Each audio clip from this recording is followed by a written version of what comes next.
Fair, by Frances Rosenfeld. Chapter 7. Palimpsest. Despite Lucille's constant rebukes, Mary became fascinated with the story of the prophecy and didn't miss a chance to sneak up into the attic and read it again and again, until she learned its unpleasant contents by heart. It gave her a strange feeling. This story about her, written generations before she'd been born, the script of her life. It didn't even make her bitter anymore, just filled her with intense curiosity and a weird sense of control over her own future, for if one doesn't know the script to one's life, however vexing it happens to be, one can't make any sense of its circumstances. After she was done learning the contents, she started studying every other one of its details: the sumptuous snakeskin cover, the dark, purplish ink, the rough pages, thick as papyrus, that made the book heavier than lead.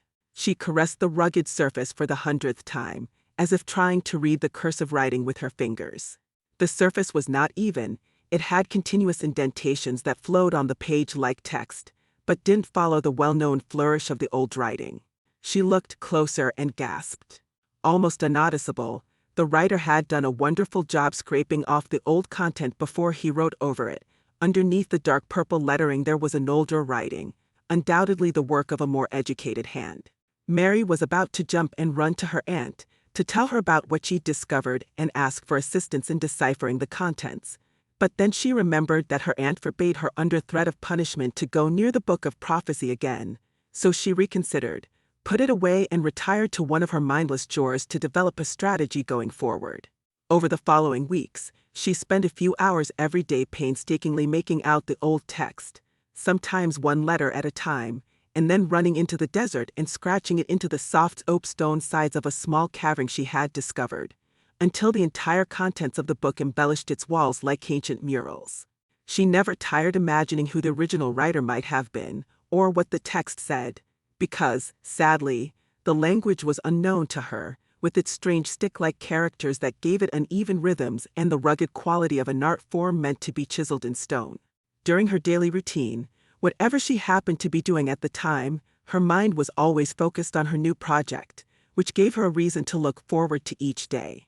That afternoon she finished peeling the potatoes for dinner, washed all the dishes and swept the kitchen, and she peeked out the window to make sure the way was clear for her to take the path through the back gate out into the desert in order to delve into the activity that now had her undivided attention. "Where are you going?" Lucille boomed from behind, stopping her in her tracks. Where did she come from? Mary asked herself, peeved about the change in schedule, and then said out loud, "Nowhere." She didn't feel bad about giving a laconic answer, because in all fairness, she wasn't going to go anywhere now, so she really wasn't lying. "Have you peeled the potatoes for dinner?" Her aunt asked unnecessarily, since the bowl of peeled potatoes was placed prominently on the table, right under her nose. Lucille didn't know how to talk to Mary, who was obviously hiding something, to ensure the girl didn't get herself in trouble.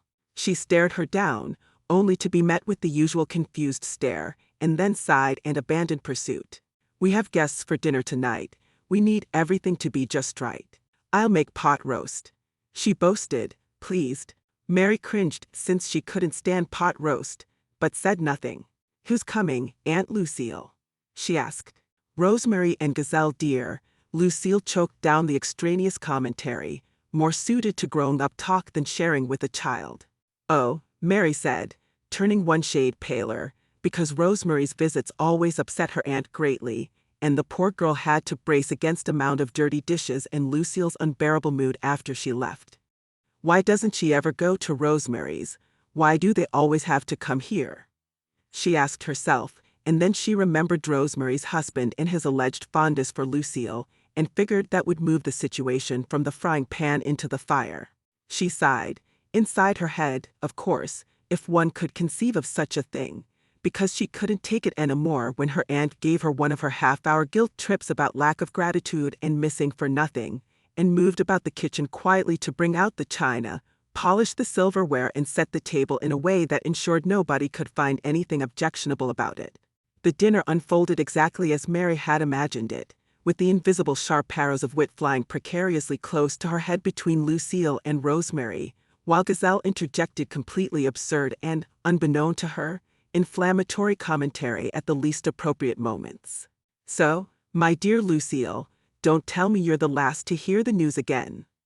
Rosemary asked. Whatever do you mean, Rosemary? Lucille replied. I'd rather talk to you about this some other time. Rosemary made an obvious gesture towards Mary, who, evidently, was somehow entangled in the latest gossip. We have no secrets here. If it concerns Mary, she should know about it, Lucille encouraged. It's just that.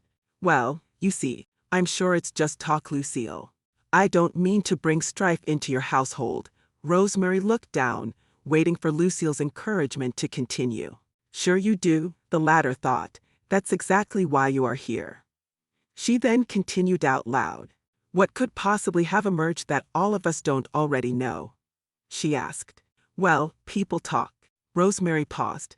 It appears there's a copy of the Quaid out there, and since this whole story started with all of us thinking dear Mary might have sought her own reflection, and with all the prophecy wisdom being visited upon us again, some of us feared this new peril might have something to do with you, she whispered. The Quaid. Lucille laughed heartily. Did they find the ghost of the mist stew? The midnight fairy? Don't laugh, Lucille. This is serious. Rosemary replied, offended. Sure, it's serious. The could. From the fairy tales. Why shouldn't I take it seriously? Somebody swore they saw it with their own eyes. Nobody had used the old language in centuries. If it wasn't the Quaid, how would they have known? Anybody can make up gibberish. How would the person know it was the old language? Lucille retorted. Rosemary looked a little less unsettled. Maybe it was somebody who could read it. Gazelle threw in her 2 cents and crumbled under the weight of dread springing from both sides. Nobody can read the old language, dear. Lucille bore down on her even more. Rumor has it that some people do, Gazelle continued, oblivious, making Lucille's cheeks suddenly flush. The reaction didn't escape Rosemary. How can you say such a thing, Gazelle? You know as well as I do that the old language was banned when the book of prophecy was written. It is forbidden to teach it to anyone, especially the young. Who would dare expose themselves and their children to shunning? She stared Lucille straight in the eyes, thinking, oh my, she can read the old language, sure as day. I wonder what else she knows. She continued.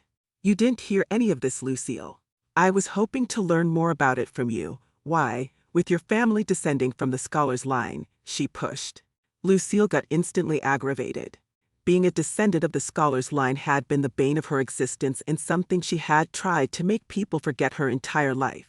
It kept her out of the better circles, away from prestigious positions, and generally held her at arm's length from sophisticated society. Only grace to marrying her husband, whose lineage had never been tarnished by unseemly ancestry, she finally succeeded in reaching a better place in life.